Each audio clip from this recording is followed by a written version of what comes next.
ലോകം സഹസ്രാബ്ദ പുരുഷനായി തിരഞ്ഞെടുത്ത മഹാനായ ശാസ്ത്രജ്ഞൻ.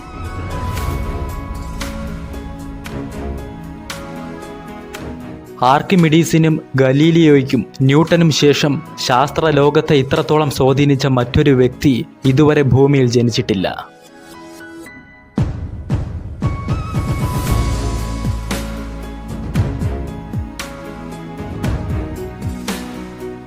ആപേക്ഷിക സിദ്ധാന്തത്തിന്റെ കണ്ടെത്തലിലൂടെ പ്രപഞ്ചത്തെക്കുറിച്ച് അന്നേ വരെ ഉണ്ടായിരുന്ന കാഴ്ചപ്പാട് തന്നെ മാറ്റിമറിച്ച ആൽബർട്ട് ഐൻസ്റ്റൈൻ.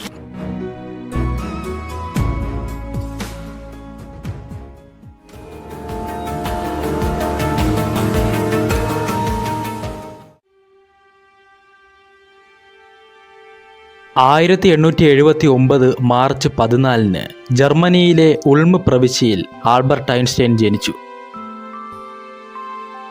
അമ്മ പൗളിൻ കോച്ച്, അച്ഛൻ ഹെർമൻ ഐൻസ്റ്റൈൻ. വീട്ടിലെ മൂത്ത കുട്ടിയാണ് ഐൻസ്റ്റൈൻ. അദ്ദേഹത്തെക്കാൾ 2 വയസ്സ് ഇളപ്പമുള്ള ഒരു സഹോദരിയുണ്ട് അവന്. മാജ എന്ന് വിളിപ്പേരുള്ള മരിയ ഐൻസ്റ്റൈൻ. കുട്ടിക്കാലത്ത് മറ്റു കുട്ടികളെ അപേക്ഷിച്ച് വളരെ വൈകിയാണ് ആൽബർട്ട് സംസാരിച്ചു തുടങ്ങിയത്. വാക്കുകൾ പതുക്കെ സ്വയം ഉരുവിട്ട് നോക്കിയതിന് ശേഷം മാത്രം ഉറക്കെ പറയുന്നതാണ് ശീലം. ഈ സ്വഭാവ വിശേഷം കാരണം വീട്ടിലെല്ലാവരും കുഞ്ഞ് ആൽബർട്ടിനെ ഡോപ്പി എന്ന് വിളിച്ചു. ഡോപ്പി എന്നാൽ മണ്ടൻ എന്നർത്ഥം. കുട്ടിയുടെ ബുദ്ധി വികാസത്തിന് എന്തെങ്കിലും പ്രശ്നമുണ്ടോ എന്ന് വീട്ടുകാർ സംശയിക്കുക കൂടി ചെയ്തു. ആൽബർട്ടിന് 1 വയസ്സുള്ളപ്പോൾ അച്ഛനും അമ്മയും മക്കളും അച്ഛൻ്റെ അനിയനും ഉൾപ്പെട്ട കുടുംബം ഉൾമിൽ നിന്ന് മ്യൂണിക്കിലേക്ക് താമസം മാറ്റി. അവിടെ ഹെർമൻ ജേക്കബ് സഹോദരന്മാർ ഒരു ഇലക്ട്രിക്കൽ എഞ്ചിനീയറിംഗ് കമ്പനി ആരംഭിച്ചു. ആൽബർട്ട് ഐൻസ്റ്റൈന് 5 വയസ്സുള്ളപ്പോൾ അച്ഛനിൽ നിന്ന് ഒരു വടക്കുനോക്കി യന്ത്രം സമ്മാനമായി കിട്ടി. രോഗത്തെ തുടർന്ന് വിശ്രമിക്കുന്ന കുട്ടിയുടെ വിരസത മാറ്റാൻ കൊടുത്തതാണ് ആ സമ്മാനം. ഈ പുതിയ കളിപ്പാട്ടം ഐൻസ്റ്റൈന് വളരെ ഇഷ്ടമായി. എവിടെ വെച്ചാലും അതിൻ്റെ ദിശാസൂചി വടക്കു ഭാഗത്തേക്ക് തന്നെ തിരിഞ്ഞു വരുന്നു. കോമ്പസിനെ മറ്റേതെങ്കിലും ദിക്കിലേക്ക് മാറ്റാൻ അവൻ പലതരത്തിൽ പരിശ്രമിച്ചു നോക്കി. എന്തൊക്കെ സൂത്രം പ്രയോഗിച്ചിട്ടും സൂചി വടക്കു ഭാഗത്തേക്ക് തന്നെ തിരിഞ്ഞു പോകുന്നു. ഇത് അവനെ രസിപ്പിച്ചു. നമുക്ക് കാണാനാവാത്ത, തൊടാൻ കഴിയാത്ത ഒരു അജ്ഞാത ശക്തി ഈ പ്രപഞ്ചത്തെ നിയന്ത്രിക്കുന്നതായി അവൻ അന്നു തന്നെ മനസ്സിലാക്കി. വടക്കു നോക്കി യന്ത്രവുമായി നടത്തിയ ആ കളിയാണ് ഐൻസ്റ്റൈൻ്റെ ആദ്യ ശാസ്ത്ര പരീക്ഷണം. സ്വയം കാര്യങ്ങൾ പരീക്ഷിച്ചു നോക്കാനുള്ള ഈ കൗതുകം ഐൻസ്റ്റൈൻ ഒരു കാലത്തും കൈവിട്ടില്ല. ആഴത്തിലുള്ള വായന, പ്രായത്തിൽ കവിഞ്ഞ അന്വേഷണ കൗതുകം, ഇത് രണ്ടും ഐൻസ്റ്റൈനെ എപ്പോഴും വ്യത്യസ്തനാക്കി. മ്യൂണിക്കിലെ ഒരു കാത്തലിക് സ്കൂളിലാണ് ആൽബർട്ടിൻ്റെ പ്രാഥമിക വിദ്യാഭ്യാസം. 1887 മുതൽ 1894 വരെ മ്യൂണിക്കിലെ ലൂയിറ്റ് പോൾഡ് ജിംനേഷ്യത്തിൽ സെക്കൻഡറി വിദ്യാഭ്യാസം. തീരെ ചെറിയ കുട്ടിയായിരിക്കുമ്പോൾ മുതൽ ആൽബർട്ട് സംഗീതം അഭ്യസിച്ചു. നന്നായി പിയാനോ വായിക്കുമായിരുന്ന അമ്മ പൗളിൻ കോച്ച് തന്നെയാണ് ആദ്യ ഗുരു. ആൽബർട്ടിൻ്റെ അച്ഛൻ കൂടി പങ്കാളിയായ ഹെർമൻ ആൻഡ് ജേക്കബ്സ് കമ്പനിക്ക് 1880 ഉണ്ടായ സാമ്പത്തിക നഷ്ടം ആ കുടുംബത്തെ ജർമ്മനിയിൽ നിന്ന് ഇറ്റലിയിലേക്ക് താമസം മാറ്റാൻ പ്രേരിപ്പിച്ചു. അച്ഛനമ്മമാരും സഹോദരിയും ഇറ്റലിയിലേക്ക് പോയപ്പോൾ ആൽബർട്ടിനെ ഒപ്പം കൂട്ടിയില്ല. പഠനം തുടരാൻ വേണ്ടി അവർ അവനെ മ്യൂണിക്കിൽ തന്നെ താമസിപ്പിച്ചു. മുതിർന്ന് കാര്യപ്രാപ്തി നേടുമ്പോൾ ആൽബർട്ട് കുടുംബ ബിസിനസ്സായ ഇലക്ട്രിക്കൽ എഞ്ചിനീയറിംഗ് കമ്പനി ഏറ്റെടുത്ത് നടത്തുമെന്നാണ് അച്ഛൻ്റെ പ്രതീക്ഷ. മകനെ ഒരു മെക്കാനിക്കൽ എഞ്ചിനീയറാക്കി മാറ്റണമെന്ന് അദ്ദേഹം ആഗ്രഹിച്ചു. എന്നാൽ ആൽബർട്ടിൻ്റെ അധ്യാപകർ അഭിപ്രായപ്പെട്ടത് മറിച്ചാണ്. കുട്ടി പഠനത്തിൽ പിന്നോട്ടാണ് എന്നായിരുന്നു അവരുടെ കണ്ടെത്തൽ. ആൽബർട്ടിന് ഭാഷാ പഠനത്തിൽ നൈപുണ്യമുണ്ടായിരുന്നില്ല. മികച്ചത് എന്ന് എല്ലാവരും അഭിപ്രായപ്പെട്ട വിദ്യാഭ്യാസ രീതിയോട് പൊരുത്തപ്പെടാൻ കുട്ടിയായ ആൽബർട്ട് ബുദ്ധിമുട്ടി. അധ്യാപകരുടെ പെരുമാറ്റം പട്ടാള മേധാവികളെ പോലെയാണ്. ആൽബർട്ട് എന്താണോ അറിയണമെന്ന് ആഗ്രഹിച്ചത് അത് അവർ പഠിപ്പിച്ചില്ല. പക്ഷേ പരീക്ഷയ്ക്ക് വേണ്ടി പഠിക്കാനാണ് അവർ ആവശ്യപ്പെട്ടത്. ജോമെട്രിയും ആൾജിബ്രയും മനസ്സിലാക്കുന്നതിൽ ആൽബർട്ട് അതിയായ താൽപ്പര്യം പ്രകടിപ്പിച്ചു. 12-ാം വയസ്സിൽ തന്നെ പ്രകൃതിയെ ഗണിതശാസ്ത്രപരമായ ഘടന എന്ന നിലയിൽ മനസ്സിലാക്കാൻ ആൽബർട്ടിന് കഴിഞ്ഞു. പക്ഷേ ഇതൊന്നും വിദ്യാർത്ഥി എന്ന നിലയിൽ ആൽബർട്ട് ഐൻസ്റ്റൈൻ്റെ സ്കൂളിലെ നിലനിൽപ്പിനെ സഹായിച്ചില്ല. അദ്ദേഹം പഠിച്ചിരുന്ന ലൂയിഡ് പോൾഡ് ജിംനേഷ്യത്തിലെ അധ്യാപകരുമായുള്ള ആൽബർട്ട് ഐൻസ്റ്റൈൻ്റെ സംഘർഷം കൂടുതൽ ഗുരുതരമായി വന്നു. ആൽബർട്ട് ഐൻസ്റ്റൈൻ സ്കൂളിൽ നിന്ന് മാറണമെന്ന് സ്കൂൾ അധികൃതർ ആവശ്യപ്പെട്ടു. അതുതന്നെയായിരുന്നു ഐൻസ്റ്റൈൻ്റെയും ആഗ്രഹം. വളരെ വൈകാതെ ആൽപ്സ് പർവ്വത നിര കടന്ന് ആൽബർട്ട് ഐൻസ്റ്റൈൻ ഇറ്റലിയിലുള്ള അച്ഛനമ്മമാരുടെ അടുത്തെത്തി. ഒരു ഹൈസ്കൂൾ ഡിപ്ലോമ സ്വന്തമാക്കിയിട്ടില്ലാത്തതിനാൽ ആൽബർട്ട് ഐൻസ്റ്റൈൻ്റെ തുടർ വിദ്യാഭ്യാസത്തിനുള്ള സാധ്യതകൾ പരിമിതമായിരുന്നു. പക്ഷേ ഇപ്പോഴും മകനെ ഒരു ഇലക്ട്രിക്കൽ എഞ്ചിനീയറാക്കി മാറ്റാൻ കഴിയും എന്ന പ്രതീക്ഷ ആൽബർട്ട് ഐൻസ്റ്റൈൻ്റെ അച്ഛൻ വെച്ചു പുലർത്തി. അതിന് ഒരു യൂണിവേഴ്സിറ്റി ഡിഗ്രി ആവശ്യമാണ്. അങ്ങനെ ഒരു വർഷത്തെ പഠന ഇടവേളയ്ക്ക് ശേഷം 16-ാം വയസ്സിൽ സൂറിച്ച് ഫെഡറൽ പോളിടെക്നിക് ഇൻസ്റ്റിറ്റ്യൂട്ടിലെ പ്രവേശന പരീക്ഷ എഴുതാനായി ആൽബർട്ട് ഐൻസ്റ്റൈൻ സ്വിറ്റ്സർലാൻഡിലേക്ക് യാത്രയായി. പ്രവേശന പരീക്ഷയിൽ ആദ്യത്തെ തവണ ആൽബർട്ട് ഐൻസ്റ്റൈന് വിജയിക്കാൻ കഴിഞ്ഞില്ല. ബോട്ടണിയിലും സുവോളജിയിലും ഭാഷാ പരീക്ഷകളിലുമായിരുന്നു ആൽബർട്ട് ഐൻസ്റ്റൈൻ പരാജയപ്പെട്ടത്.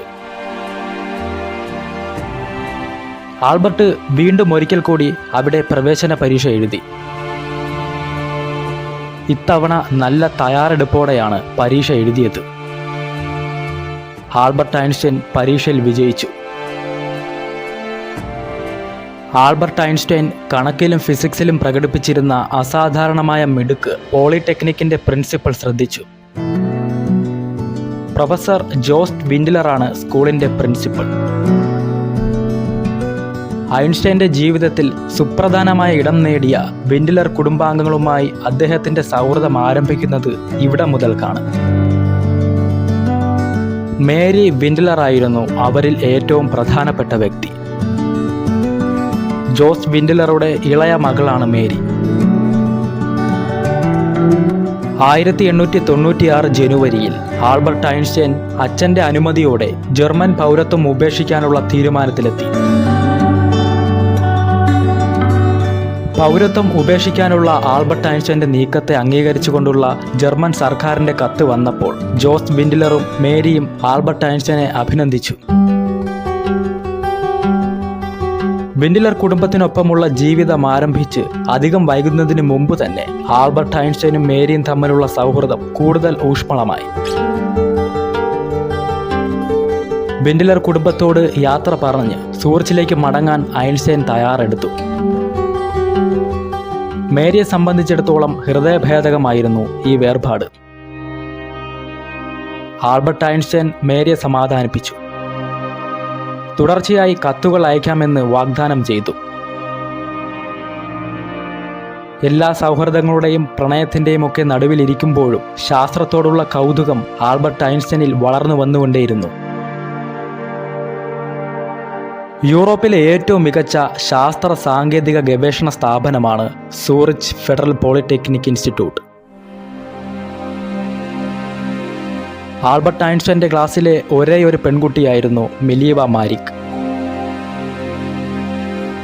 തനിക്കൊപ്പം ബുദ്ധി സാമർഥ്യമുള്ള ഒരു സഹപാഠിയായി ഐൻസ്റ്റൈൻ മിലീവയെ അംഗീകരിച്ചു. അവളുമായി ശാസ്ത്ര വിഷയങ്ങൾ ചർച്ച ചെയ്യാൻ താൽപ്പര്യപ്പെട്ടു. അതേസമയം മേരി വിൻഡിലറുമായുള്ള സൗഹൃദം ആൽബർട്ട് ഐൻസ്റ്റൈൻ മറന്നു തുടങ്ങുകയായിരുന്നു. പക്ഷേ മേരിയുടെ കാര്യം അങ്ങനെയായിരുന്നില്ല. അവൾ ഓരോ ദിവസവും ഐൻസ്റ്റൈൻ്റെ കത്തിനായി കാത്തിരുന്നു. ആൽബർട്ട് ഐൻസ്റ്റൈൻ ആകട്ടെ മറ്റൊരു ലോകം തേടുകയായിരുന്നു. പക്ഷേ ഡിപ്പാർട്ട്മെന്റിലെ ഫിസിക്സ് ക്ലാസുകൾ ഐൻസ്റ്റൈനെ തൃപ്തനാക്കിയില്ല. ഫിസിക്സ് സംബന്ധിച്ചുള്ള ഏറ്റവും പുതിയ സിദ്ധാന്തങ്ങൾ പലതും അവിടെ പഠിപ്പിച്ചിരുന്നില്ല. ഐൻസ്റ്റൈനും മിലീവയും വളരെ പെട്ടെന്ന് തന്നെ സൗഹൃദത്തിലായി. അവർക്ക് പരസ്പരം വളരെ പെട്ടെന്ന് മനസ്സിലാക്കാൻ കഴിഞ്ഞു. അവരുടെ താൽപ്പര്യങ്ങൾ സമാനമായിരുന്നു.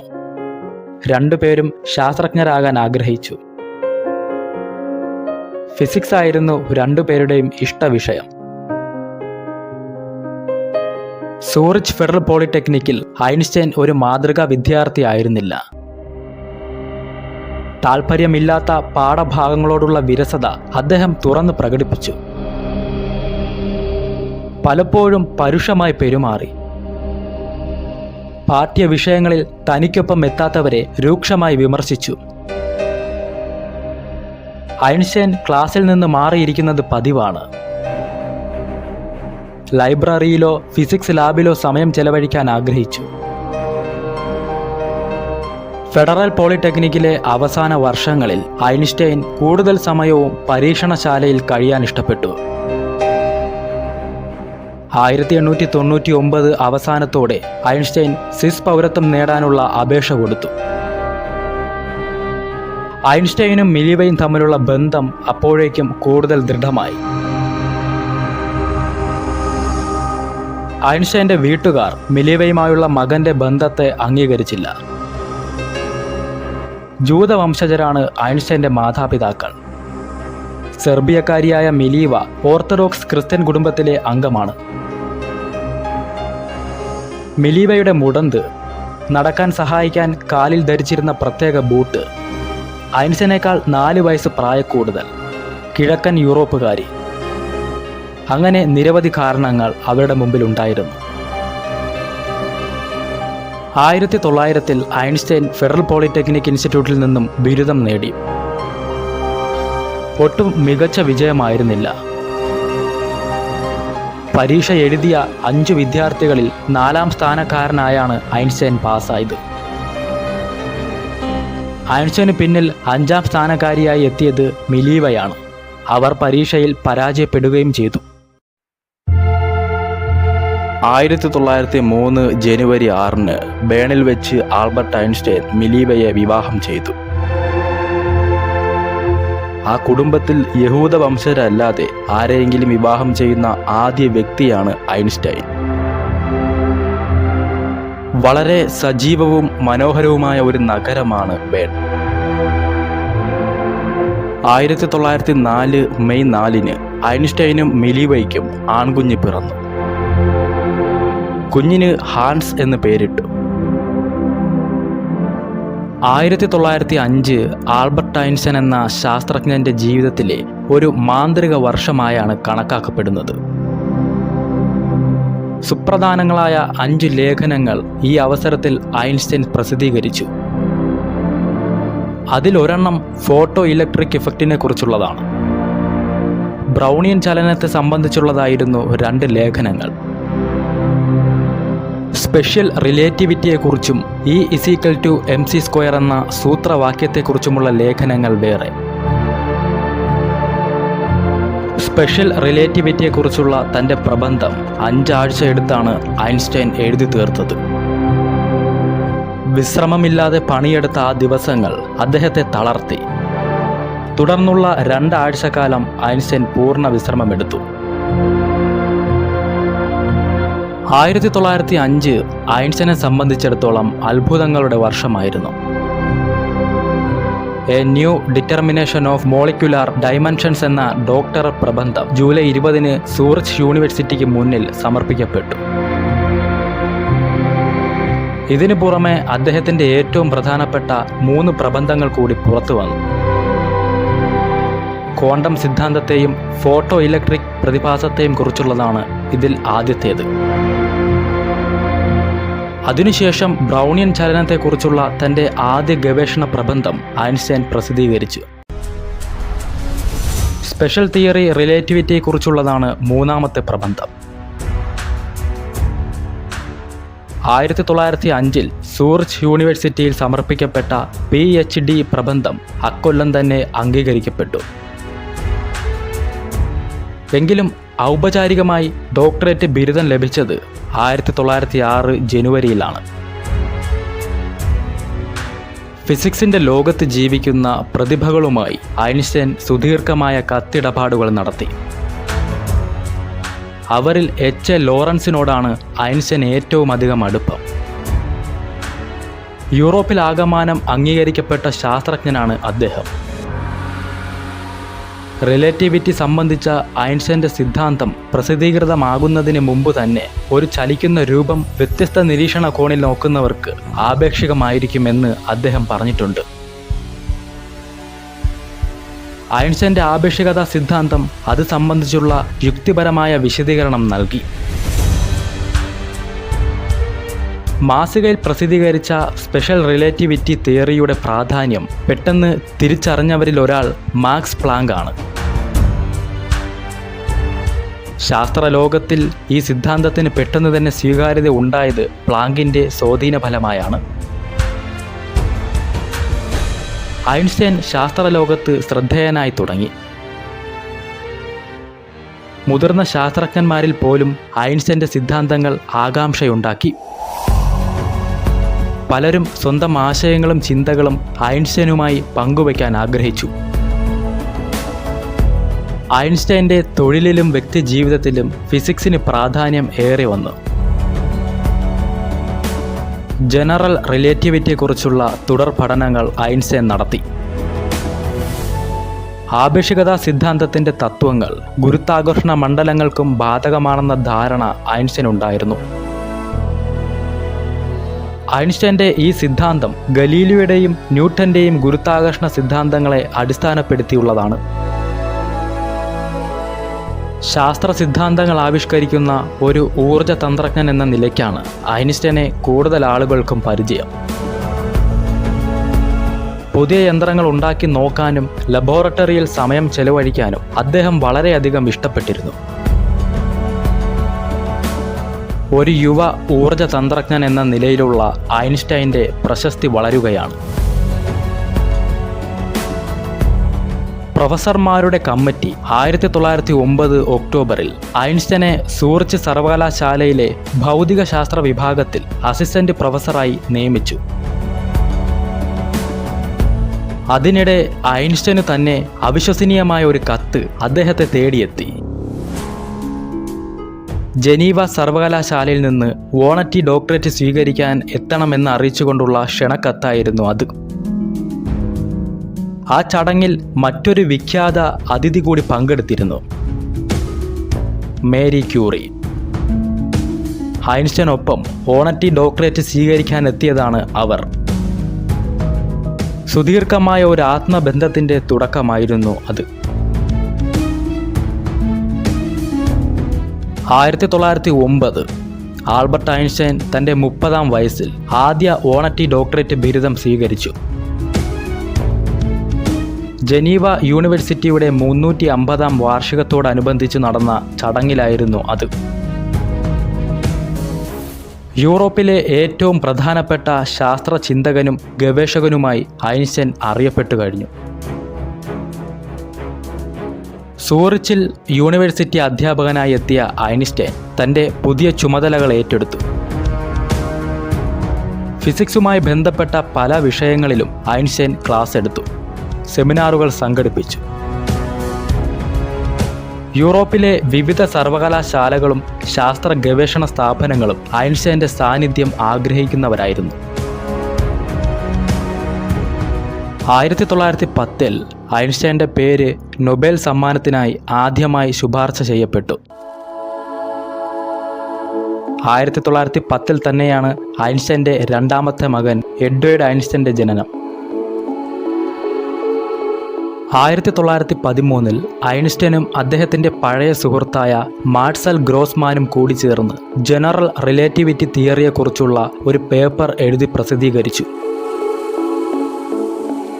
അതിൽ ഊർജതന്ത്ര സംബന്ധിയായ തത്വങ്ങളെക്കുറിച്ചാണ് ഐൻസ്റ്റൈൻ എഴുതിയത്. 1905 ഐൻസ്റ്റൈൻ ആവിഷ്കരിച്ച ആപേക്ഷികതാ സിദ്ധാന്തത്തിൻ്റെ തുടർ പഠനം തന്നെയായിരുന്നു അത്. ആ സിദ്ധാന്തത്തിൻ്റെ ഏറ്റവും ശ്രദ്ധേയമായ നിരീക്ഷണങ്ങളിലൊന്ന് പ്രകാശവേഗവുമായി ബന്ധപ്പെട്ട ആശയങ്ങളായിരുന്നു. സെക്കൻഡിൽ 2,99,792 കിലോമീറ്ററാണ് ശൂന്യതയിൽ പ്രകാശത്തിൻ്റെ വേഗത. പ്രപഞ്ചത്തിലെ ഏതു വസ്തുവിനും സാധ്യമായ പരമാവധി വേഗതയും ഇതുതന്നെയെന്ന് ഐൻസ്റ്റൈൻ പ്രഖ്യാപിച്ചു. ഗലീലിയോയുടെയും ഐസക് ന്യൂട്ടന്റെയും ഭൂഗുരുത്വാകർഷണം സംബന്ധിച്ച നിയമങ്ങളെ വൈദ്യുതകാന്തിക സിദ്ധാന്തവുമായി കൂട്ടിയോജിപ്പിക്കുകയായിരുന്നു ഐൻസ്റ്റൈൻ. സ്വന്തമായ ശൈലിയിൽ ലളിതമായ ചിന്താ പരീക്ഷണത്തിൽ നിന്നാണ് ഗ്രാവിറ്റി സംബന്ധിച്ച അന്വേഷണം ഐൻസ്റ്റൈൻ ആരംഭിച്ചത്. ഒരു ഗുരുത്വമണ്ഡലത്തിൽ തടസ്സമില്ലാതെ പതിക്കുന്ന വസ്തുവിന് താഴേക്ക് വീഴ്ചയിൽ ഭാരം അനുഭവപ്പെടുമോ? ഇല്ല എന്ന നിഗമനത്തിൽ ഐൻസ്റ്റൈൻ എത്തി. ഗുരുത്വമണ്ഡലം ആയതുകൊണ്ട് താഴേക്ക് വീഴുന്ന സന്ദർഭത്തിൽ വസ്തുവിന് ആക്സിലറേഷൻ സംഭവിക്കും. ആക്സിലറേഷനും ഗ്രാവിറ്റിയും തമ്മിലുള്ള സന്തുലിതാവസ്ഥ മൂലം വസ്തുവിന് ഭാരം അനുഭവപ്പെടില്ല. ഈ സിദ്ധാന്തത്തിലേക്ക് എത്തിച്ചേരാൻ ആവശ്യമായ ഗണിതശാസ്ത്രത്തെക്കുറിച്ച് ഗ്രോസ്മാൻ വിശദീകരിച്ചു. 1913 നവംബറിൽ സൂറിച്ചിലെ വീട്ടിൽ ഐൻസ്റ്റൈനെ തേടി ഒരു അതിഥി വന്നു. യൂണിവേഴ്സിറ്റി ഓഫ് ബെർലിനിലെ പ്രഷ്യൻ അക്കാദമി ഓഫ് സയൻസിലേക്ക് ഐൻസ്റ്റൈനെ ക്ഷണിക്കാനായാണ് അദ്ദേഹം വന്നത്. ഐൻസ്റ്റൈൻ പ്രഷ്യൻ അക്കാദമിയിൽ ജോലിക്ക് ചേരാൻ തീരുമാനിച്ചു. ജർമ്മനിയെയും അവിടുത്തെ രാഷ്ട്രീയ നിലപാടുകളെയും ഐൻസ്റ്റൈൻ എല്ലാ കാലത്തും എതിർത്തിരുന്നു. എന്നിട്ടും എന്തുകൊണ്ട് ജർമ്മനിയുടെ ഈ അഭിമാന സ്ഥാപനത്തിലെ ജോലി ഐൻസ്റ്റൈൻ സ്വീകരിച്ചു എന്നത് അദ്ദേഹത്തിൻ്റെ പല സുഹൃത്തുക്കളെയും അത്ഭുതപ്പെടുത്തി. ബെർലിനിലെ ഐൻസ്റ്റൈൻ്റെ ആദ്യ വർഷങ്ങളിൽ അദ്ദേഹത്തിൻ്റെ പ്രശസ്തി വർദ്ധിച്ചുകൊണ്ടേയിരുന്നു. ഒരു ശാസ്ത്രജ്ഞൻ എന്ന നിലയിൽ മാത്രമല്ല, മറ്റു കാര്യങ്ങളിലും ആളുകൾ ഐൻസ്റ്റൈൻ്റെ അഭിപ്രായം തേടി വരാൻ തുടങ്ങി. യുദ്ധത്തിനെതിരെ ചിന്തിക്കുന്ന ഒരു സമാധാനവാദി എന്ന നിലയിലാണ് അദ്ദേഹത്തിൻ്റെ അഭിപ്രായങ്ങൾ ഏറെയും ശ്രദ്ധിക്കപ്പെട്ടത്. അതേസമയം ജൂത സമൂഹത്തോട് ചേർന്ന് നിൽക്കുന്ന ഒരാളായും അദ്ദേഹം വിലയിരുത്തപ്പെട്ടു. Albert Einstein പ്രശസ്തിയിലേക്ക് കുതിക്കുകയാണ്. ലോകത്തിലെ ഏറ്റവും ബുദ്ധിമാനായ മനുഷ്യൻ എന്നുവരെ പലരും അദ്ദേഹത്തെ വിശേഷിപ്പിക്കുന്നു. ശാസ്ത്രചിന്തകളുമായി നടക്കുമ്പോഴും ഐൻസ്റ്റൈൻ രാഷ്ട്രീയ വിഷയങ്ങൾ ശ്രദ്ധാപൂർവം നിരീക്ഷിച്ചുകൊണ്ടിരുന്നു. എപ്പോഴും സമാധാനത്തിൻ്റെ ചേരിയിൽ നിലയുറപ്പിക്കാൻ ആഗ്രഹിച്ചു. ഒന്നാം ലോകയുദ്ധം യൂറോപ്പിൽ ആരംഭിച്ചതോടെ എല്ലാവരും രാഷ്ട്രീയത്തെക്കുറിച്ചും യുദ്ധത്തെക്കുറിച്ചും ചിന്തിക്കാൻ നിർബന്ധിതരായി. എല്ലാ യുദ്ധങ്ങൾക്കും എതിരെ ചിന്തിക്കുന്ന ഒരു സമാധാനവാദിയുടെ നിലപാടായിരുന്നു ഐൻസ്റ്റൈന്. അദ്ദേഹം അത് പരസ്യമായി പ്രകടിപ്പിക്കുകയും ചെയ്തു. യൂറോപ്പിൽ ഒന്നാം ലോകമഹായുദ്ധം പടർന്നു പിടിക്കുമ്പോൾ ഐൻസ്റ്റൈൻ ആപേക്ഷികതാ സിദ്ധാന്തം സംബന്ധിച്ച തൻ്റെ ആദ്യ പ്രബന്ധം പരീക്ഷിച്ചു നോക്കി ഉറപ്പുവരുത്താനുള്ള പരിശ്രമത്തിലായിരുന്നു. ആപേക്ഷികതയെക്കുറിച്ചുള്ള തൻ്റെ സിദ്ധാന്തം ഐൻസ്റ്റൈൻ ആദ്യം അവതരിപ്പിച്ചത് 1905-ലാണ്. വിശിഷ്ട ആപേക്ഷികത സിദ്ധാന്തമെന്ന് അതറിയപ്പെട്ടു. E=mc² എന്ന പ്രശസ്തമായ സമവാക്യം വിവരിക്കപ്പെട്ടത് ഈ സിദ്ധാന്തത്തിലാണ്. ഏത് ചലനാവസ്ഥയിലായാലും ശരി, ഭൗതികശാസ്ത്രത്തിലെ മൗലിക നിയമങ്ങൾക്ക് മാറ്റമുണ്ടാവില്ല. ഇതാണ് ആ സിദ്ധാന്തത്തിൻ്റെ കാതൽ. അതിലേറ്റവും ശ്രദ്ധേയമായ സംഗതികളിലൊന്ന് പ്രകാശവേഗവുമായി ബന്ധപ്പെട്ട ആശയങ്ങളാണ്. സെക്കൻഡിൽ 2,99,792 കിലോമീറ്ററാണ് ശൂന്യതയിൽ പ്രകാശത്തിൻ്റെ വേഗം. ഇതൊരു പ്രാപഞ്ചിക സ്ഥിരാങ്കമാണ്. മാത്രമല്ല, പ്രപഞ്ചത്തിൽ ഏതു വസ്തുവിനും സാധ്യമായ പരമാവധി വേഗവും ഇത് തന്നെ എന്ന് ഐൻസ്റ്റൈൻ പ്രഖ്യാപിച്ചു. ഒരർത്ഥത്തിൽ ക്ലാസിക്കൽ ഭൗതികത്തിന്റെ അങ്ങേ തലയ്ക്കൽ ഗലീലിയോയും ഐസക് ന്യൂട്ടനും ആവിഷ്കരിച്ച ചലന നിയമങ്ങളും ഇങ്ങേ തലയ്ക്കൽ മൈക്കൽ ഫാരഡയും ജെയിംസ് ക്ലർക്ക് മാക്സ്വെല്ലും അവതരിപ്പിച്ച വൈദ്യുത കാന്തിക സിദ്ധാന്തവും തമ്മിൽ കൂട്ടിക്കെട്ടുകയാണ് വിശിഷ്ട ആപേക്ഷികതാ സിദ്ധാന്തത്തിൽ ഐൻസ്റ്റൈൻ ചെയ്തത്. 1907 ഒരു സയൻസ് ഇയർ ബുക്കിന് വേണ്ടി ആപേക്ഷികതാ സിദ്ധാന്തത്തെക്കുറിച്ച് ലേഖനം തയ്യാറാക്കുമ്പോഴാണ് ഒരു കാര്യം ഐൻസ്റ്റൈൻ ശ്രദ്ധിച്ചത്. തൻ്റെ സിദ്ധാന്തത്തിൽ ഗുരുത്വബലം അഥവാ ഗ്രാവിറ്റി ഉൾപ്പെടുന്നില്ല. ഗുരുത്വബലം കൂടി ഉൾപ്പെടുത്തി ആ സിദ്ധാന്തം സാമാന്യവൽക്കരിക്കാനുള്ള ശ്രമത്തിലായിരുന്നു പിന്നീട് ഇത്രയും കാലം. വിശിഷ്ട ആപേക്ഷികതാ സിദ്ധാന്തത്തെപ്പറ്റി പല ഭൗതിക ശാസ്ത്രജ്ഞരും സംശയാലുക്കളാണ്. കാരണം അത് മനസ്സിലാക്കാൻ സഹായകമായ തെളിവുകളോ സമവാക്യങ്ങളോ ഒന്നും തന്നെ ഇതുവരെ അവതരിപ്പിച്ചിട്ടില്ല. മറ്റു ചിലരാകട്ടെ ഐൻസ്റ്റൈൻ സിദ്ധാന്തത്തെ പൂർണ്ണമായും അവഗണിച്ചു കളഞ്ഞു. അതേസമയം ഐൻസ്റ്റൈൻ വിവിധ ലേഖനങ്ങളിലൂടെയും ക്ലാസുകളിലൂടെയും തൻ്റെ ഗുരുത്വാകർഷണം സംബന്ധിച്ച സിദ്ധാന്തത്തിന് കൂടുതൽ വ്യക്തത വരുത്താൻ ശ്രമിച്ചു. 1916 ഐൻസ്റ്റൈൻ ജർമ്മൻ ഫിസിക്കൽ സൊസൈറ്റിയുടെ ചെയർമാനായി. പക്ഷേ ആ വർഷം ഐൻസ്റ്റൈനെ ഏറ്റവും അധികം സന്തോഷിപ്പിച്ചത് മറ്റൊരു കാര്യമാണ്. ദീർഘകാലമായി കാത്തിരുന്ന സാമാന്യ ആപേക്ഷികതാ സിദ്ധാന്തത്തെക്കുറിച്ചുള്ള വിശദാംശങ്ങൾ പ്രസിദ്ധീകരിക്കപ്പെട്ടു. 1918 നവംബറിൽ ഒന്നാം ലോകമഹായുദ്ധം അവസാനിച്ചു. ഇതിനിടെ തൻ്റെ ജീവിതത്തിലെ ഏറ്റവും സുപ്രധാനമായ ഒരു തീരുമാനത്തിൽ ഐൻസ്റ്റൈൻ എത്തിച്ചേർന്നു.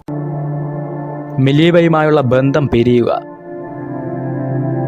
ഏറെ ആലോചനകൾക്ക് ശേഷം ഐൻസ്റ്റൈൻ അവരുടെ വിവാഹമോചന കരാറിൽ ഒപ്പുവെച്ചു. ആൽബർട്ട് ഐൻസ്റ്റൈൻ്റെ സാമാന്യ ആപേക്ഷികതാ സിദ്ധാന്തം ആത്യന്തികമായി തെളിയിക്കപ്പെട്ടു.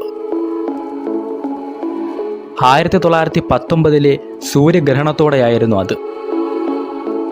സൂര്യഗ്രഹണം ചിത്രീകരിച്ചതിൻ്റെ വിശദാംശങ്ങൾ പുറത്തു വന്നതോടെ ഐൻസ്റ്റൈൻ ലോകത്തിൻ്റെ ശ്രദ്ധാകേന്ദ്രമായി. സാർവദേശീയ തലത്തിൽ അംഗീകരിക്കപ്പെടുകയും ആഘോഷിക്കപ്പെടുകയും ചെയ്ത ലോകത്തിലെ ആദ്യ ശാസ്ത്രജ്ഞനായി മാറി അദ്ദേഹം. ജീവിതത്തിൻ്റെ എല്ലാ തുറകളിലും പെട്ട ആളുകൾ ഐൻസ്റ്റൈന് കത്തുകൾ അയച്ചു തുടങ്ങി. വിദ്യാർത്ഥികളും പ്രായം ചെന്നവരും ദരിദ്രരും സമ്പന്നരും ശാസ്ത്രജ്ഞരും അദ്ദേഹത്തിന് കത്തുകൾ അയച്ചു. ഒരു യഥാർത്ഥ ജീനിയസിനോട് സൗഹൃദം സ്ഥാപിക്കണമെന്ന് വെറുതെ മോഹിക്കുന്നവർ പോലും ഐൻസ്റ്റൈനുമായി എന്തെങ്കിലും ആശയവിനിമയം നടത്താനുള്ള അവസരം കാത്തു. ഐൻസ്റ്റൈൻ എന്ന മഹാപ്രതിഭയെ തേടി ലോകത്തിൻ്റെ പല ഭാഗത്തു നിന്നും അംഗീകാരങ്ങൾ ഒഴുകിയെത്തിക്കൊണ്ടിരുന്നു. 1921 തന്നെയായിരുന്നു ഐൻസ്റ്റൈൻ്റെ ആദ്യ അമേരിക്ക സന്ദർശനം. ന്യൂയോർക്കിലെ പ്രശസ്തമായ പ്രിൻസ്റ്റൺ യൂണിവേഴ്സിറ്റിയാണ് ഐൻസ്റ്റൈനെ ഔദ്യോഗികമായി അമേരിക്കയിലേക്ക് ക്ഷണിച്ചത്. ന്യൂയോർക്ക് നഗരത്തിൽ വലിയ വരവേൽപ്പ് തന്നെ ഐൻസ്റ്റൈന് ലഭിച്ചു. ജർമ്മനിയിലേക്കുള്ള മടക്കയാത്രയ്ക്ക് മുമ്പായി അദ്ദേഹം ഇംഗ്ലണ്ടും സന്ദർശിച്ചു. 1922 അവസാനിക്കാറായപ്പോൾ ഫിസിക്സിനുള്ള 1921 നൊബൽ സമ്മാനം തനിക്കാണെന്ന വാർത്ത ഐൻസ്റ്റൈനെ തേടിയെത്തി. ഫോട്ടോ ഇലക്ട്രിക് എഫക്റ്റ് അഥവാ പ്രകാശ വൈദ്യുത പ്രഭാവത്തെക്കുറിച്ചുള്ള തിയറിയിൽ നിന്നാണ് നോബൽ സമിതി അദ്ദേഹത്തെ നോബൽ സമ്മാന ജേതാവായി തിരഞ്ഞെടുത്തത്. 1929 മാർച്ച് 14 ആൽബർട്ട് ഐൻസ്റ്റൈൻ 50ാം പിറന്നാൾ ആഘോഷിച്ചു. അദ്ദേഹത്തെ തേടി അഭിനന്ദന കാർഡുകളുടെയും കത്തുകളുടെയും ടെലഗ്രാമുകളുടെയും പ്രവാഹമായിരുന്നു. ഐൻസ്റ്റൈൻ്റെ പ്രതിഭയെയും ജീവിതത്തെയും അവർ ആരാധനയോടെയാണ് കണ്ടത്. 1930കളുടെ തുടക്കം ഐൻസ്റ്റൈൻ പ്രശസ്തിയുടെ കൊടുമുടിയിലാണ്. 1933 ഹിറ്റ്ലർ അന്തിമമായി ജർമ്മനിയുടെ ഭരണം പിടിച്ചെടുത്തു. പൊതു തെരഞ്ഞെടുപ്പിൽ ഹിറ്റ്ലർ തോറ്റെങ്കിലും ജർമ്മൻ പാർലമെന്റിന്റെ നിയന്ത്രണം നാസികൾക്കായിരുന്നു. ഈ അപകടകരമായ രാഷ്ട്രീയ കാലാവസ്ഥയിലും തന്റെ രാഷ്ട്രീയം തുറന്നു പ്രകടിപ്പിക്കാൻ ഐൻസ്റ്റൈൻ മടിച്ചില്ല. 1935 അമേരിക്കയിലെ പ്രിൻസ്റ്റണിലെ മെർസർ സ്ട്രീറ്റിൽ ഐൻസ്റ്റൈൻ ഒരു വീട് വാങ്ങി. പ്രിൻസ്റ്റണിലെ താമസകാലത്ത് ഐൻസ്റ്റൈൻ ഒരു സാധാരണ പൗരൻ്റേതിന് തുല്യമായ ജീവിതമാണ് നയിച്ചിരുന്നത്. പ്രിൻസ്റ്റണിലെ ജീവിതകാലത്ത് ആൽബർട്ട് ഐൻസ്റ്റൈൻ പതിവായി ശാസ്ത്ര വിഷയങ്ങളെക്കുറിച്ചുള്ള ക്ലാസുകളും പ്രസംഗങ്ങളും മറ്റും നടത്താറുണ്ടായിരുന്നു. എങ്കിലും സജീവമായ ശാസ്ത്ര ഗവേഷണങ്ങളിൽ നിന്ന് അദ്ദേഹം പിന്മാറിക്കഴിഞ്ഞിരുന്നു. 1940കളുടെ തുടക്കത്തിൽ ഐൻസ്റ്റൈന് അമേരിക്കൻ പൗരത്വം കിട്ടി.